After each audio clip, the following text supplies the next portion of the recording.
చూడండి, ఇది ఎయిర్పోర్ట్, చైనాలో ఎయిర్పోర్ట్ ఇది. ఇక్కడి నుంచే ఇప్పుడు నేను రావాలి, ఇక్కడి నుంచి రావాలి. ఇది ఎందుకు చూపిస్తున్నానంటే వర్షం, ఇక్కడ వరదలు వస్తున్నాయి కదా, మొత్తం ఆ ఎయిర్పోర్ట్లో రన్వే కూడా నీళ్ళతో నిండిపోయింది. అవి వెళ్తున్నది కూడా అవి చూడండి, రన్వేలో కూడా వాటర్ ఉంది. ఇక్కడ ఇది తార్ రోడ్డు, ఇది వస్తున్నది, ఈ బండి వస్తుంది కదా, ఈ లోడ్ పట్టుకెళ్తున్నాయి సూట్ కేసులు నేను. ఇప్పుడు అలా కిందకి వెళ్తే రన్వే నిండా వాటరే, అక్కడ రన్వే నిండా వాటరే, చాలా దూరం ఉన్నమాట.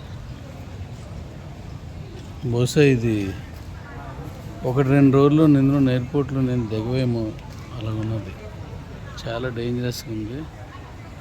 మనం ముందుగా ఇక్కడి నుంచి వచ్చేయడం మనకు అవసరమే.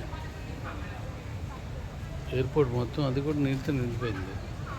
అంటే ఫ్లైట్ వెళ్తుంటే నీళ్ళు రోడ్డు మీద కారు వెళ్తున్నప్పుడు ఎలా తూలుతాయో, కొంచెం లోతుగా ఉన్నప్పుడు అలా లెగిస్తున్నాయి అన్నమాట. ఓ సార్, ఓకే.